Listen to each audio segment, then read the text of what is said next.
আলাইকুম রহমতুল্লাহ বারাকাতুহু। আলহামদুলিল্লাহ, আমি অত্যন্ত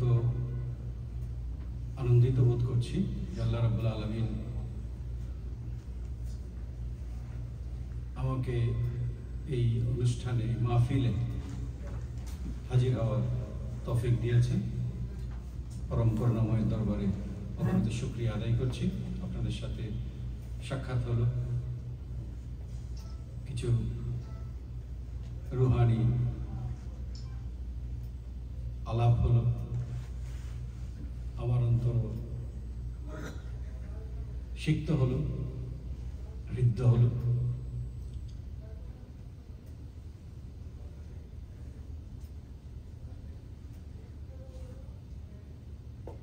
আজকের কিনোট স্পিকার আমি অল্প সময়ের মধ্যে আমি শেষ করে দেব। আজকের কিনোট স্পিকার আমাদেরকে শুরুতে যে বিষয়টি বলেছেন যে আমরা কানেক্টেড হতে হবে। এটা একটা সেন্ট্রাল থিম আমরা বলতে পারি, কানেক্টেড হওয়া।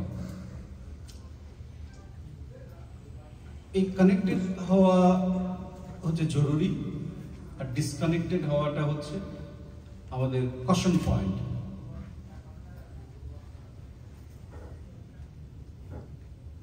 আমরা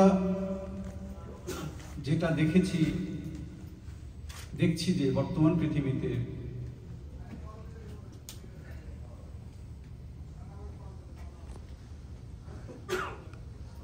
মুসলিম উম্মার কথাই বলছি আমি, আমাদের যে কাজটি করার কথা সেটি আমরা করতে পারছি না, সামগ্রিকভাবে করতে পারছি না। যে দায়িত্ব পালন করার কথা সে দায়িত্ব উপযুক্তভাবে আমরা পালন করতে পারছি না। যেভাবে আমাদের উম্মাহ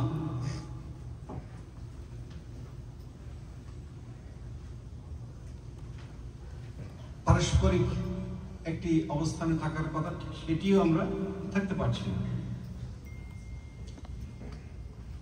এবং আমাদের প্রতি অর্পিত যে দায়িত্ব, সে দায়িত্বগুলো আমরা কালেকটিভলি একটা কালেকটিভ ফেলিয়ারের মধ্যে পড়ে গেছি। আমরা বিশ্বের একটি অবস্থার দিকে তাকালে আমরা এটি নিয়ে কেউ আশা করি এটি নিয়ে কেউ দ্বিমত পোষণ করবে না। আমি যদি এভাবেই বলি, এটি আমার নিজস্ব, পুরো কথাগুলোই আমার নিজস্ব। আল্লাহ রাব্বুল আলামিন আমাকে যে যতটুকু চিন্তা করার ক্ষমতা দিয়েছেন তার ভিত্তিতে আমি বলছি। এর মধ্যে ভুল ত্রুটি থাকবে, সেটি ক্ষমা করবেন আপনারা।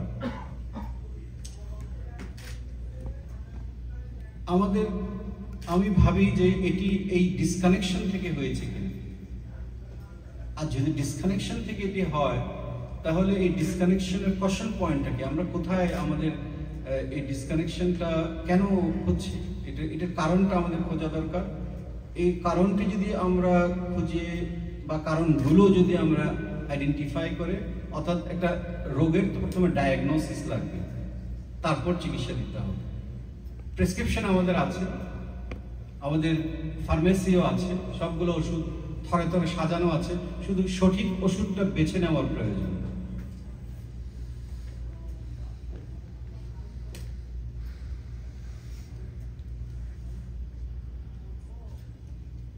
এবং এর জন্য যেটি প্রয়োজন সেটি হচ্ছে আন্ডারস্ট্যান্ডিং, ফাহম বলি, তাফাক্কুহ ফিদ্দীন বলি।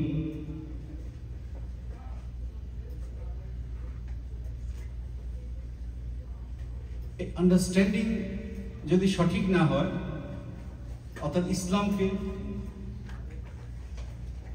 আল্লাহর কালামকে, প্যারা রাসূলের সুন্নাহকে আমরা যদি প্রপোর্শনেটলি, কারেক্টলি আমরা যদি আমাদের চিন্তা চেতনায় ধারণ করতে না পারি, ইমপ্রপার ম্যানারে যদি আমাদের আন্ডারস্ট্যান্ডিং ডেভেলপ করে, তাহলে কিন্তু আমাদের এই পরিণতি হওয়ার কথা। তো সেখান থেকে আমি যেটা কনক্লুশন আমি ড্র করছি, যে আমার মনে হচ্ছে যে আমরা আসলে ইন এ প্রপার ম্যানার আমরা আন্ডারস্ট্যান্ড করতে পারছি কিনা। না হলে গত 500 বছর ধরে আমরা ক্রমাগত পিছিয়েছি কেন? আমাদের তো পৃথিবীকে অনেক কিছু দেওয়ার ছিল, অনেক কিছু দেওয়ার ছিল,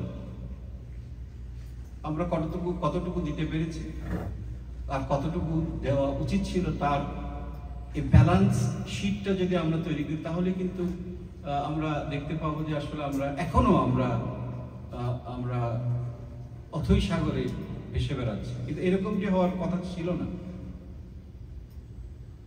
কেন হয়েছে এবং আমরা কি করছি? ইসলাম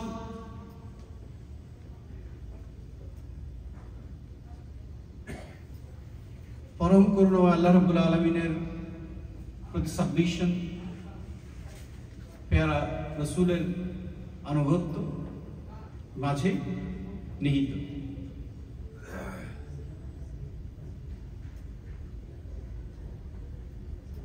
এখন এই ইসলামের রূপরেখাকে আমরা কিভাবে ধারণ করছি, এই সামগ্রিক ইসলামের এই বিশাল ক্যানভাসকে আমরা কিভাবে এই বিশাল ক্যানভাস থেকে আমরা কেমন করে এই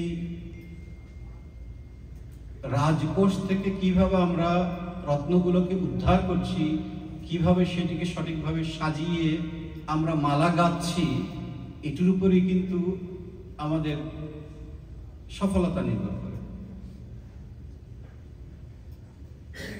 আমার কাছে যেটি মনে হয়েছে যে আমরা ইসলাম এর যে রুহানিয়ত এবং ইসলামের যে দুনিয়া যেভাবে গাইড করা হয়েছে, দুনিয়াকে ডিল করা এবং রুহানিয়তকে ডিল করা, এই দুটোর মধ্যে যে সামঞ্জস্য থাকার কথা, সেই সামঞ্জস্য আমরা বজায় রাখতে পারি না। একটা ইমব্যালেন্স হয়ে গেছে, যে ইমব্যালেন্সের ফলে আমরা অনেকগুলো ন্যারেটিভের মধ্যে অভ্যস্ত হয়ে গেছি, যে ন্যারেটিভগুলোকে স্ক্রুটিনাইজ করা দরকার। আমি যে কুরআনুল কারীম এর আয়াত শরীফ আমি তেলাওয়াত করার চেষ্টা করেছি, সেটির অর্থই হচ্ছে আল্লাহ রাব্বুল আলামিন বলছেন প্রিয় নবীকে, ওনার রোলটা এখানে বলছেন। এখানে একটা অনুবাদ আছে, সেই অনুবাদটা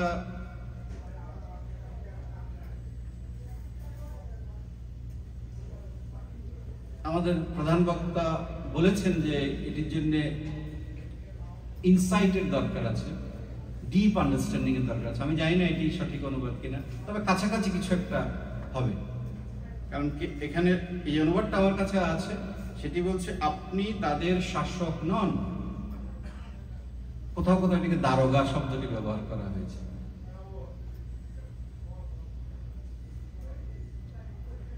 এটা সূরাতুল গাশিয়ার 22 নম্বর আয়াত। তো নবী আপনি শাসক নন, তাহলে আপনি আপনার রোলটা কি? এই রোলের কথা আমি যে আজকে যে কথাগুলো বলছি, এগুলো আমি আসলে পরশুদিন আমাদের বস্টনে একটা প্রোগ্রাম ছিল, সেই কথাগুলো আসলে এক ধরনের রিপিট করছি।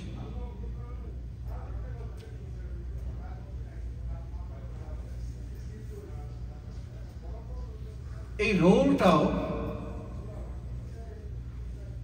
এটি কি দুনিয়াদারির জন্য, এটা কি রাজনীতিকে ম্যানেজ করার জন্য, এটি কি দুনিয়াদারিকে ম্যানেজ করার জন্য, নাকি আর কিছুর জন্য, নাকি আরো বড় কিছুর জন্য?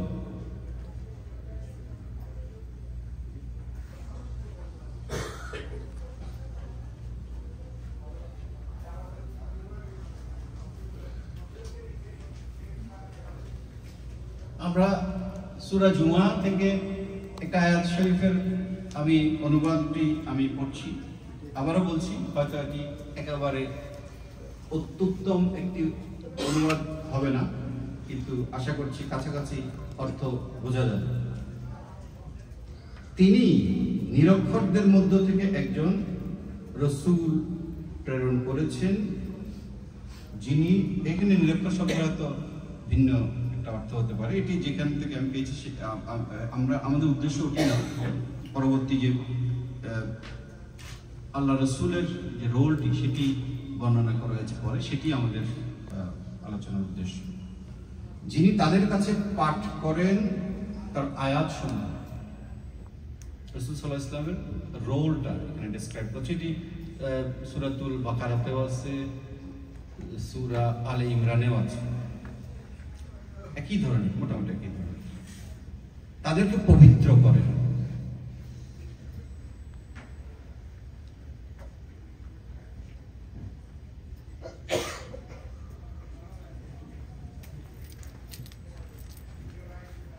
ইউযাক্কিহিম, তাদেরকে পবিত্র করেন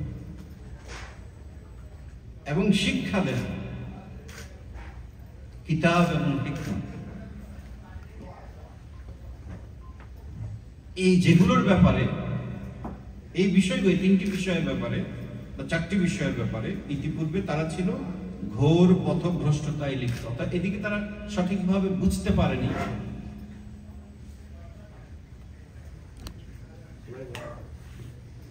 আল্লাহ নবীর কাছ থেকে কি শিক্ষাটি গ্রহণ করবে, উনি কি দিতে এসেছেন সেটি সঠিকভাবে বুঝতে পারেননি। এই ঘোষণা দিয়ে আল্লাহ রাব্বুল আলামিন আমাদেরকে আল্লাহ রসুলের যে কর্মপরিধি সেটি বলছেন। এখানে এটা হচ্ছে পাঠ করেন তার আয়াতসমূহ, তাদেরকে পবিত্র করেন এবং শিক্ষা দেন কিতাব ও হিকমত।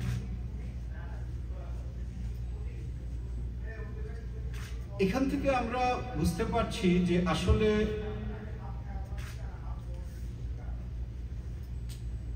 ইসলামের মূল ফোকাসটা, আমাদের কিনোট স্পিকার বলেছেন, আখিরাত কেন্দ্রিক, এবং এই আখিরাতকে আমাদেরকে তৈরি করতে হবে আমাদের নিজেদেরকে পবিত্র করে তৈরি করার মাধ্যমে।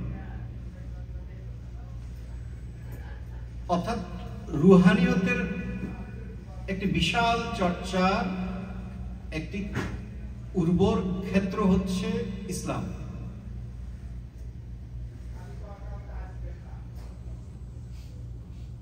যে কারণে আজকে আমরা এই অনুষ্ঠানের নাম দেখতে পাচ্ছি স্পিরিচুয়াল ইভিনিং।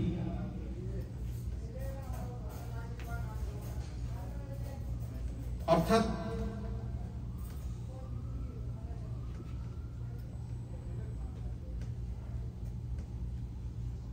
আল্লাহ রসুলের যে কর্মপরিধি সেটি ছিল, আমি যদি এভাবে বলি, less political and administrative, rather এটি মোর অফ এ স্পিরিচুয়াল।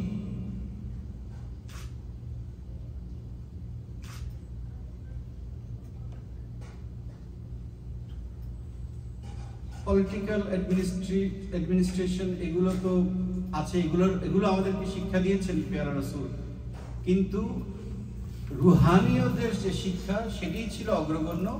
ইসলামের ক্যানভাসে যদি আমরা বলি, এই যে পলিটিক্যাল অ্যাডমিনিস্ট্রেটিভ ইস্যুগুলো হচ্ছে একটা পার্শিয়াল ইস্যু, আর এর পুরো ক্যানভাসের প্রধানত জুড়ে আছে স্পিরিচুয়ালিটি, রুহানিয়ত।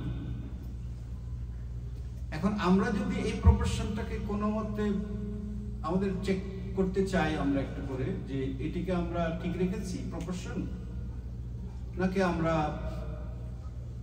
পাল্টে দিয়েছি এই প্রপোর্শনটাকে।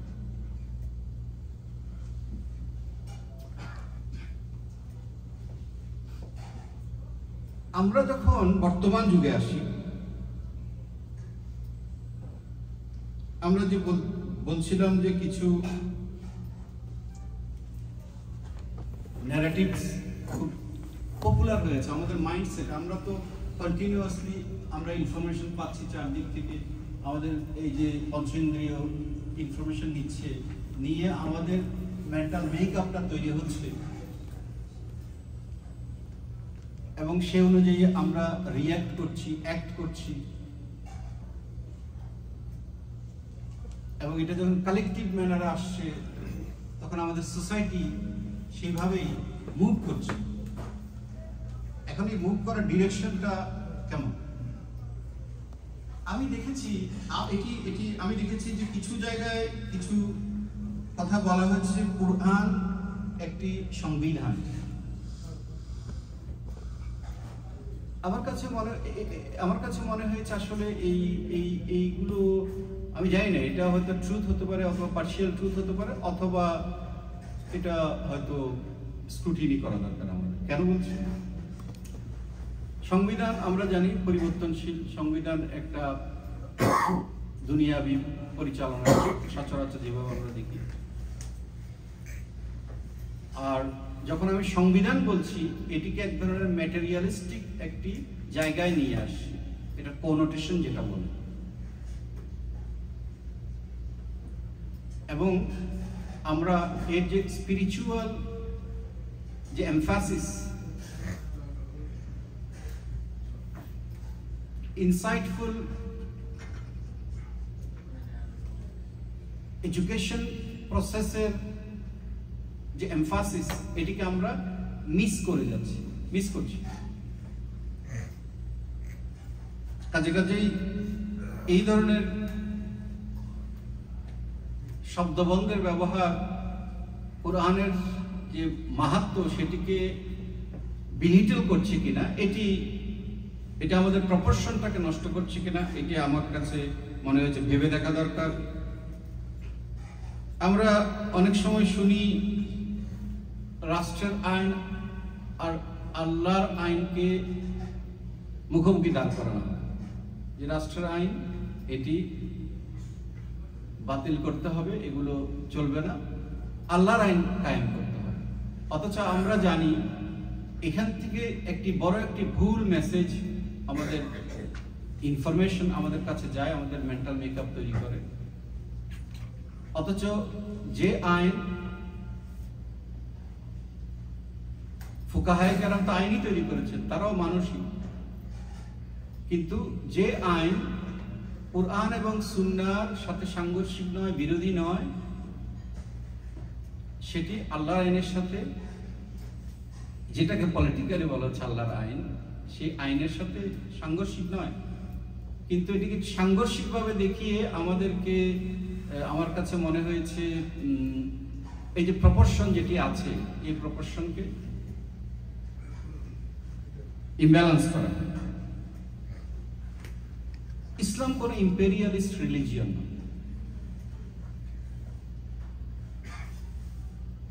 ইসলামের যে এক্সপানশন আমরা দেখি, ওটা ছিল ওই সময়ের একটি রাজনৈতিক একটি কালচার, আমি যদি এভাবে বলি। কিন্তু ইসলামের মূল যে স্ট্যান্ড, মূল যে স্পিরিট, সেটা হচ্ছে ভূমির উপরে জয় নয়, মানুষের মনকে জয় করার একটি সংগ্রাম।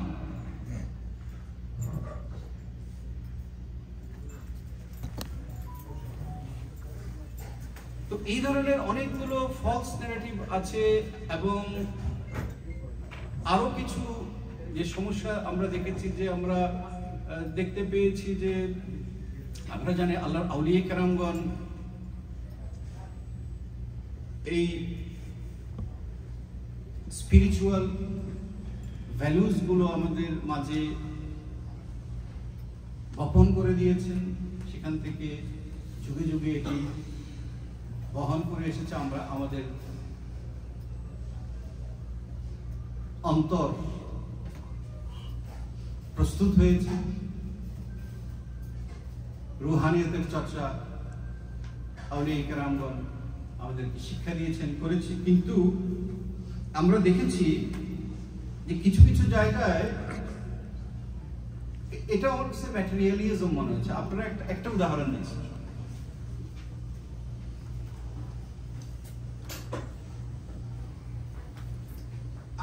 আমি অন্তত দেখেছি, আপনারা নিশ্চয়ই দেখেছেন যে চট্টগ্রামে সেটি অনেক বেশি, আর অন্য জায়গায় হয়তো আছে, বাবরি চুলের কোন মানুষকে দেখলেই বাবরি চুলের নামটি বলা হতো ভান্ডারি চুল।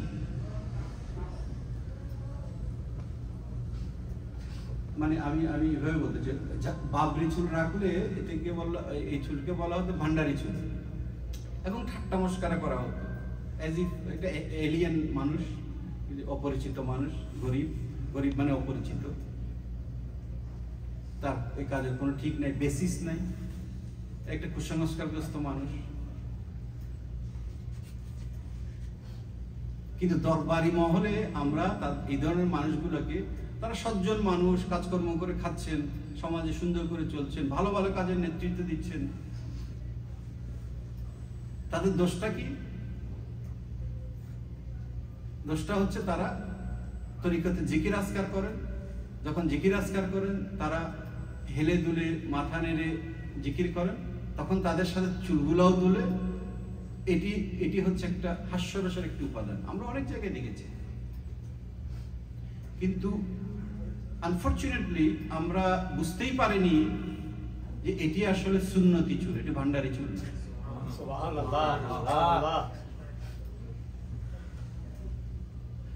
এটিকে যখন আমি ঠাট্টা মস্করা করছি, তখন কিন্তু আমরা প্রিয় নবীর সুন্নাহকে ঠাট্টা মস্করা করছি। নাউজুবিল্লাহ। পপুলার মিস্টেকস গুলোর কথা বলছি, গলত মশহুর। অর্থাৎ আমাদের কনসেপ্টটা অন্যরকম হয়ে গেছে, প্রপোর্শনটা চেঞ্জ হয়ে গেছে।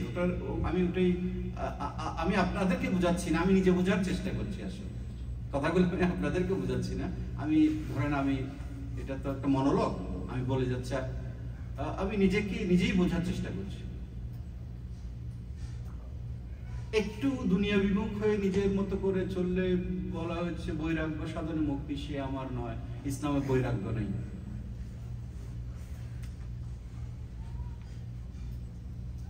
হ্যাঁ, ইসলাম দুনিয়াকে সাজানোর দায়িত্ব দিয়েছে আমাদেরকে, পরিবারের দায়িত্ব পালন করার নির্দেশ দিয়েছে, এগুলো সব দায়িত্ব পালন করা। কিন্তু বিশেষ অবস্থায় বিশেষ মানুষের জন্য যখন ফিতনা ফাসাদে নিমজ্জিত হয়ে যাবে, তার এই হুকুমও তার জন্য আছে। সহিহ হাদিস শরীফে এটি আছে যে সে যদি দুনিয়া, তখন এই অবস্থায় কঠিন পরীক্ষার সময়, ফিতনা ফাসাদের সময়, সে দুনিয়া লোক সংস্রবে থাকার চাইতে পাহাড়ে জঙ্গলে চলে যাওয়াটা তার জন্য শ্রেয়। আমি রেফারেন্স দিচ্ছি না, এই রেফারেন্স গুলা খুব সহজেই পাওয়া যায়।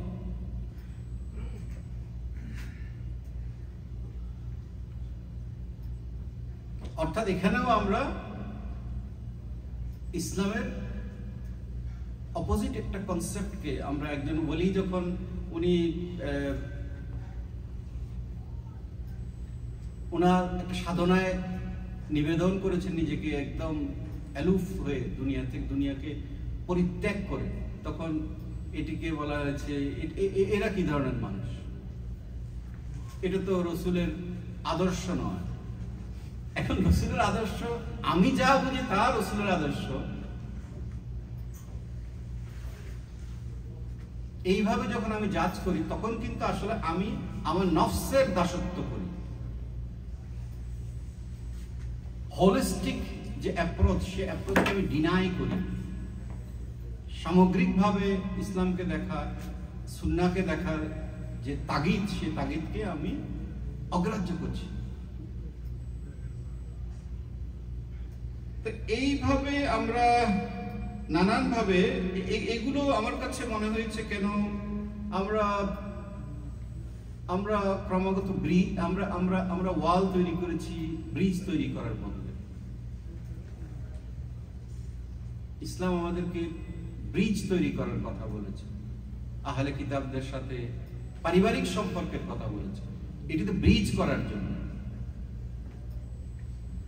ওয়াল তৈরি করার জন্য। আমাদের জন্য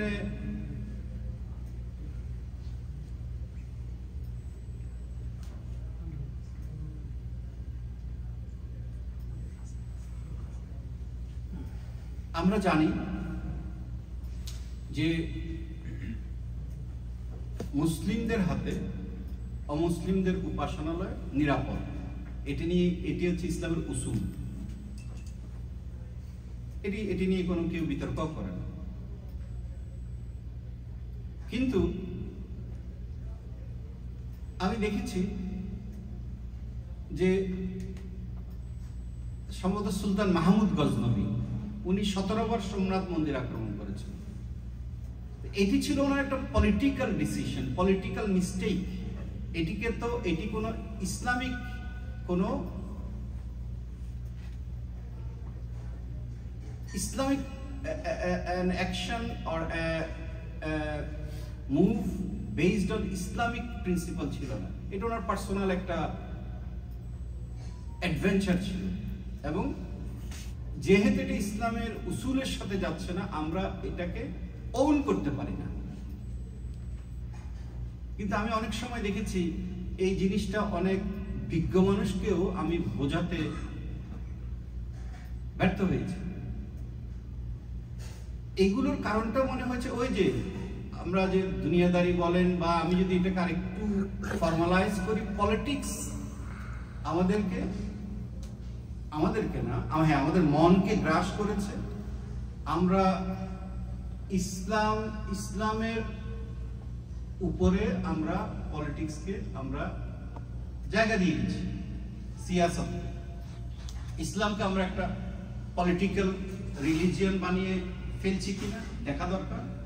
প্যারা রসুল যিনি একজন স্পিরিচুয়াল লিডার, ওনাকে একজন পলিটিক্যাল লিডার হিসাবে নামিয়ে আনছি কিনা।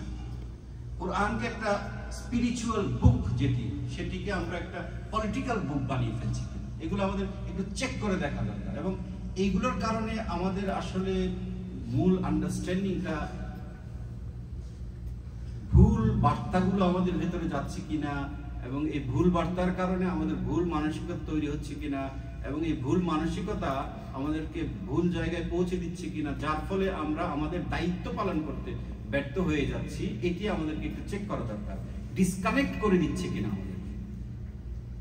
কারণ আমি যখন ইসলামকে একটু পলিটিক্যাল 24 ঘন্টা এটাকে একটা পলিটিক্যাল মুভমেন্ট হিসেবে আমি দেখতে শিখে যাব, তখন পলিটিক্যাল চিন্তা ভাবনাগুলোই আমাকে কাজ করবে। আমি পলিটিক্সের নিজস্ব একটা চরিত্র আছে, সেই চরিত্র কাজ করা শুরু করবে। ইসলামের যে প্রিস্টিন পিওর বিউটি সিম্পলিসিটি, এটাকে ওই পলিটিক্সের যে নিজস্ব যে ক্যারেক্টার, ওটা গ্রাস করে নেবে, এবং ওই বিউটি সিম্পলিসিটি, প্রিস্টিন যে সিম্পলিসিটি বিউটি, ওটাকে ধ্বংস করে দেবে। এটা একটা মেকানিক্যাল একটা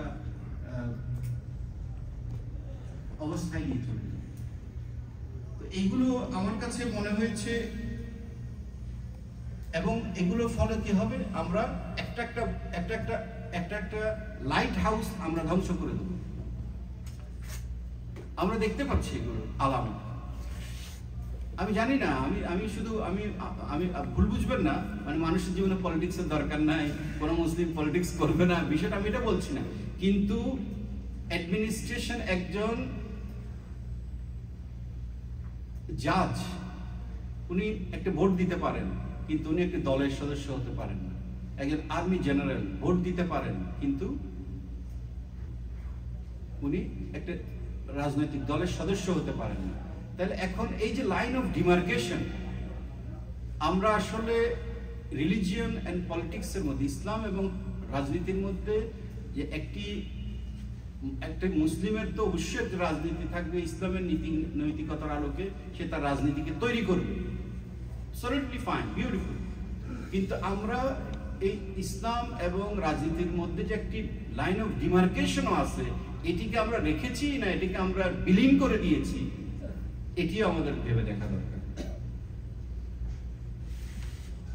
এটি যখন হবে, তখন আমরা লাইট হাউসগুলোকে ধ্বংস করে ফেলবো। প্রমাণ হচ্ছে আমরা আল্লাহর আউলিয়া কেরামের মাজারগুলোকে নিশ্চিহ্ন করার জন্য যত রকমের ন্যারেটিভ তৈরি করা দরকার সব করেছি, যত রকম ইনফরমেশন ওয়ার্ড দরকার সব করছি।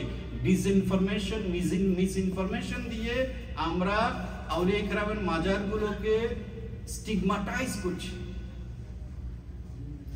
এগুলো কুসংস্কারের কেন্দ্র, এগুলো কোনো ভালো কাজে নাই।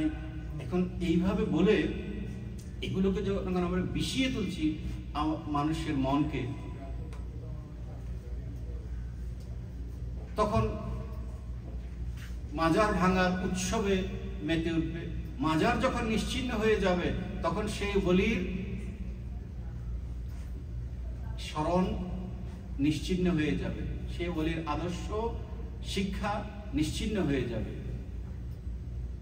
তাহলে আমরা পৌঁছাবো কোথায়?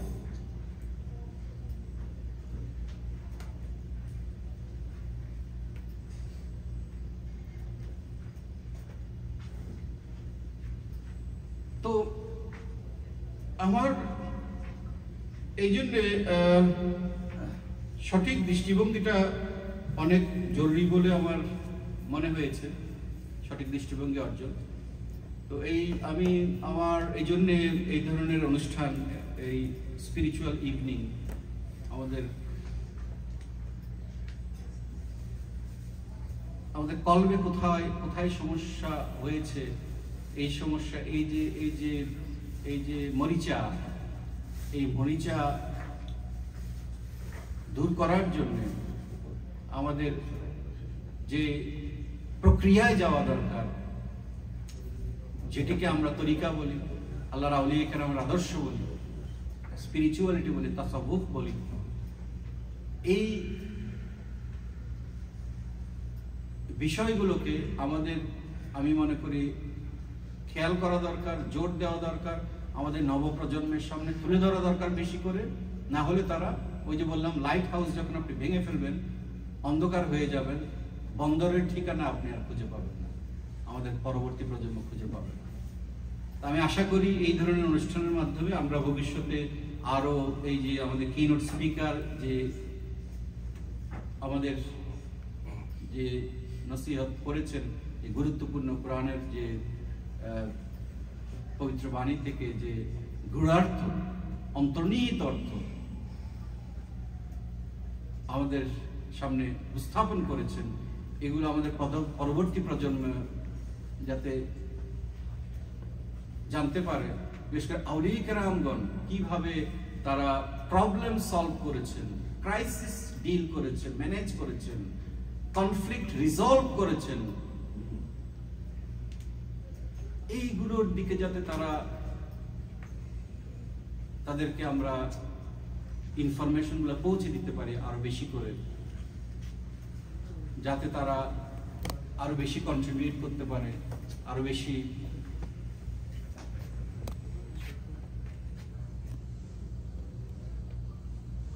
পৃথিবীর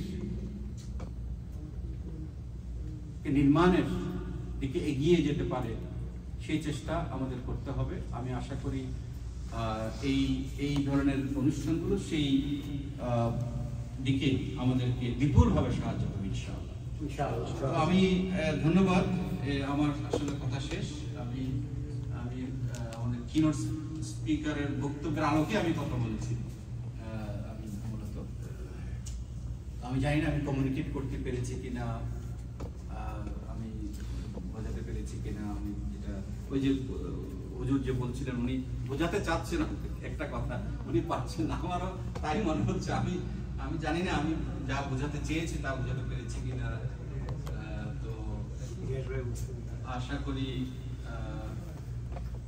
আমরা আবারও মিলিত হব অন্য কোনো ইনশাআল্লাহ।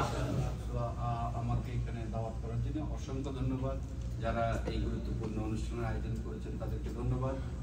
আল্লাহ রাব্বুল আলামিন তাদেরকে আরো বৃহত্তর প্রেক্ষাপটে এই ধরনের অনুষ্ঠান আয়োজনের তৌফিক দান করুন। আমিন। যারা সহযোগিতা করেছেন, নানানভাবে সাহায্য সহযোগিতা করে এই অনুষ্ঠান উপস্থিত থেকে আপনাদের জীবনের আজকে হয়তো আপনাদের বিশ্রামের সময় ছিল, বিশ্রামকে উপেক্ষা করে আপনারা মাহফিলে উপস্থিত হয়েছেন। আল্লাহ রাব্বুল আলামিন সকলের খেদমত কুরবানি করুন। আমিন।